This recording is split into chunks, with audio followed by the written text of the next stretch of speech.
Okay, next നമ്മൾ പഠിക്കാൻ പോകുന്നത് ആപ്ലിക്കേഷൻസ് ഓഫ് ഓട്ടോക്യാഡിലേക്കാണ്. ഓക്കെ, നമ്മൾ ഏതൊക്കെ ഫീൽഡിലാണ് ഇത് ഫസ്റ്റ് നമ്മൾ ഓട്ടോക്യാഡ് യൂസ് ചെയ്യുന്നതെന്നുള്ളത് അറിയാം.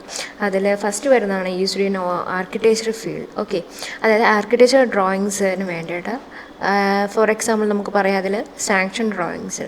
ഓക്കെ, അതുപോലെ തന്നെ യൂസ്ഡ് ഇൻ ഫാഷൻ ഇൻഡസ്ട്രി. ഇതിൽ എക്സാമ്പിളായിട്ട് നമുക്ക് പറയാം ജ്വല്ലറി ഡിസൈൻസ്, അതുപോലെ തന്നെ വാനിറ്റി ബാഗ്, ചപ്പൽസ് എക്സെട്ര ഒക്കെ നമുക്ക് ഡിസൈൻ ചെയ്യാനായിട്ട് ഈ ഒരു സോഫ്റ്റ്വെയർ നമുക്ക് യൂസ് ചെയ്യാവുന്നതാണ്. നെക്സ്റ്റ് അതിൽ വരുന്നത് ഇൻഡസ്ട്രിയൽ ടൂൾ ഡിസൈനും യൂസ് ചെയ്യുന്നുണ്ട്.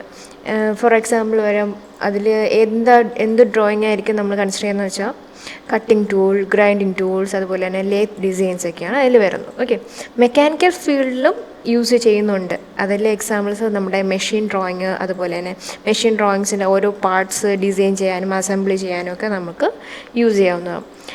നെക്സ്റ്റ് അത് വേറൊരു ഫീൽഡ് ഏതെന്ന് വെച്ചാൽ നമ്മുടെ ഇലക്ട്രിക്കൽ ഫീൽഡ് വരുന്നുണ്ട്. ഓക്കെ, സർക്യൂട്ട് ഡയഗ്രാംസും അതുപോലെ തന്നെ സ്വിച്ച് ബോർഡിൻ്റെ ജനറൽ അറേഞ്ച്മെൻറ്റ്സും ഒക്കെ നമുക്ക് ഡിസൈൻ ചെയ്യാനും വരയ്ക്കാനും ഒക്കെ വേണ്ടിയിട്ട് നമ്മുടെ സോഫ്റ്റ്വെയർ യൂസ് ചെയ്യാവുന്നതാണ്.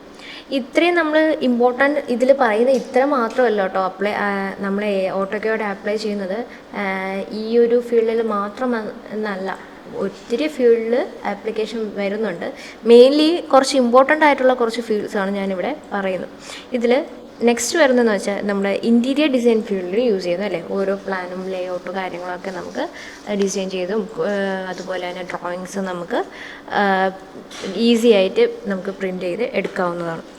ഇതിൽ ഞാൻ പറഞ്ഞ കണക്ക് തന്നെ ഓട്ടോക്യാഡ് എന്ന് പറയുന്നൊരു ജനറൽ ഡ്രാഫ്റ്റിങ്ങും അതുപോലെ തന്നെ ഡിസൈൻ ആപ്ലിക്കേഷനാണ്.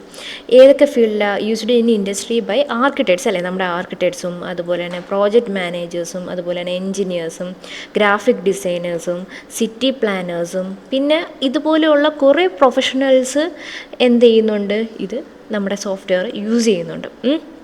എന്തിനു വേണ്ടിയിട്ടാണ്? To prepare technical drawings prepare ചെയ്യാൻ വേണ്ടിയിട്ട് പ്രൊഫഷണൽസ് ഈ ഒരു സോഫ്റ്റ്വെയർ മെയിൻ ഇമ്പോർട്ടൻ്റ് ആയിട്ട് നമ്മൾ യൂസ് ചെയ്യുന്നുണ്ട്. ഓക്കെ.